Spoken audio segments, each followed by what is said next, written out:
Singapore के शातिर राजेश रोथरा की तरफ से बैंकों से 4,000 करोड़ रुपए का घोटाला करने के बाद सीबीआई ने शिकंजा कस दिया है। सीबीआई ने राजेश को दिल्ली से पकड़ा था, मगर पूरे मामले में ईडी की जांच नहीं हुई। लखनऊ के एडवोकेट विवेक राय ने एक प्रेस कॉन्फ्रेंस करके सरकार से पूरे मामले में कड़ी कार्रवाई करने की अपील की और कहा कि पूरे मामले में ईडी को शामिल किया जाए, जिससे जो पैसा पब्लिक का है उसको रिफंड कराया जाए। दरअसल राजेश रोथरा गिरोह बनाकर कई सरकारी बैंकों के लगभग 4,000 करोड़ रुपए हड़पे हुए हैं। रोथरा का मेन काम अलग अलग कंपनियों को एक्सपोर्ट के फर्जी बिल मुहैया कराना था। अब 6 जनवरी को राजेश रोथरा की जमानत कोर्ट ने खारिज कर दी है।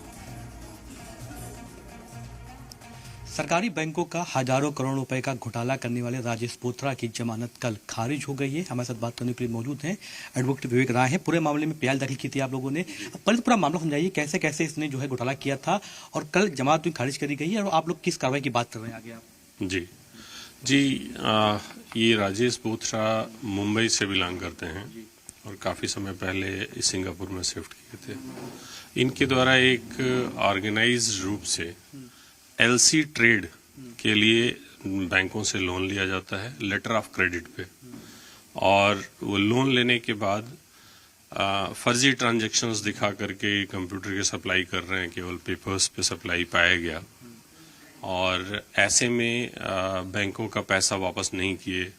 इस संबंध में कई केसेस दर्ज हुए सेम मोडस ऑपरेंडाई पे। इन्होंने कई जगह बैंकों से लोन लेकर के और उसको फ्रॉड किया।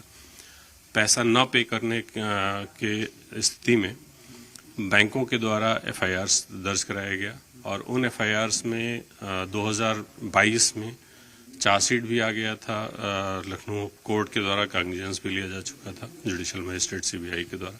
इसके बाद भी ये उपस्थित नहीं हो रहे थे, ट्रायल्स में कोऑपरेट नहीं कर रहे थे और पब्लिक मनी का मिस अप्रोप्रिएशन था। इसलिए हम लोगों ने एक पीआईएल दाखिल किया था और वो पीआईएल तानिया बाली जो एक एडवोकेट हैं, पब्लिक स्पिरिटेड काम करती रहती हैं, उनके द्वारा लखनऊ बेंच में फाइल किया गया था। ऑनरेबल हाई कोर्ट के द्वारा इस पे सीरियस नोट लेते हुए सीबीआई को डायरेक्ट किया गया था कि ट्रायल्स क्यों नहीं प्रोसीड हो रहे हैं और ये माना गया था कि अगर सीबीआई के इन्वेस्टिगेशन में इनके खिलाफ चार्जशीट दाखिल हो रहा है और ये फ्रॉड उजागर हो रहा है तो ये प्राइमा फेसाई केस दिख रहा है कि इन्होंने मिस अप्रोप्रिएट किया है पब्लिक फंड्स का, और उसके बावजूद भी कानून का साथ न देना, ट्रायल्स फेस करने के लिए कोर्ट में उपस्थित न होना, ये एक सीरियस इशू मानते हुए और ऑनरेबल हाई कोर्ट ने डायरेक्ट किया था सीबीआई को कि इनको उपस्थित कराया जाए।